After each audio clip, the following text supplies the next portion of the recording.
This is Maxina Ella Meacham Corey's story.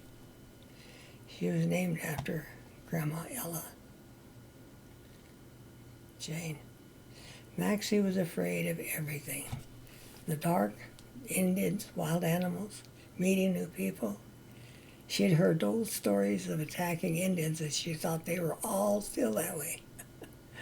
She was very shy. She and Opal hid one time when some people came to Grandpa's ranch to visit. They were other family members or known friends. One day she and they two of them just hid, scared to death. One day she was working with Grandpa Jesse to get the cows along the Duchesne River, and looking behind them saw a coyote following, scared her to death. This was in Lockerbie at the time. She said she had one dog in my life that was my dog. He started by working with Grandpa Lee. It was a cattle dog. When Opal and Max were big enough to play with him, he chased them, and they chased him. This ruined him as a cattle dog, so became the kid's dog. His name was Patty, and he kept the horses out of the fields, as there were no fences around.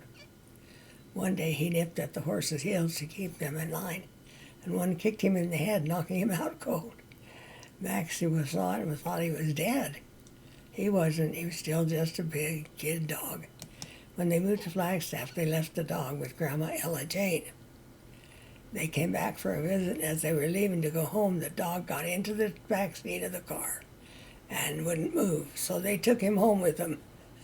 In Duchesne, Maxie and Opal rode 5 miles for piano lessons, both on one horse with no saddle, just a saddle blanket and a cinch.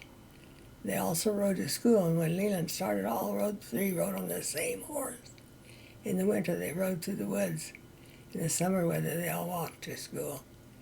They would not let them walk through the woods in the winter, as the path was buried in snow.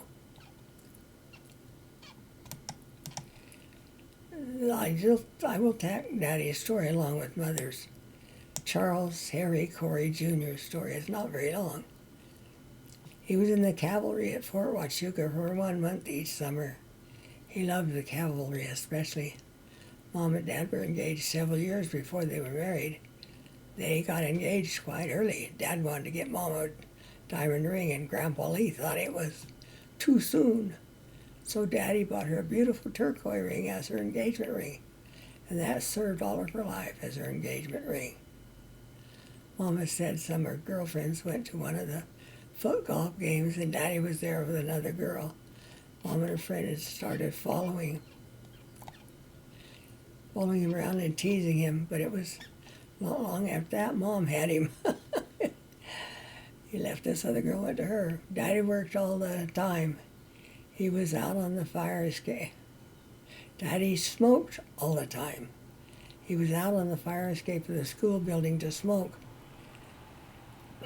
And one of the teachers caught him and told him to put his cigarettes in small snuff in her mailbox and go out there to smoke, not on the school grounds. The mailbox was right in front of the school, and he had used her box. He used her box after that. Mom quit her PE class so Dad could walk her home and get back by 4 o'clock to catch his ride home with the woman and her 2 children. Mom was on the honor roll, but not on the honor roll anymore, and she'd always had been before. At that time in Flagstaff, in 1927, they had separate Hispanic and black grade schools. Maxie said not many went on to high school. Only 2 were in high school at the time, and one was in Mom's class. He was a big kid. When they had a picnic at the end of school, he did the cooking.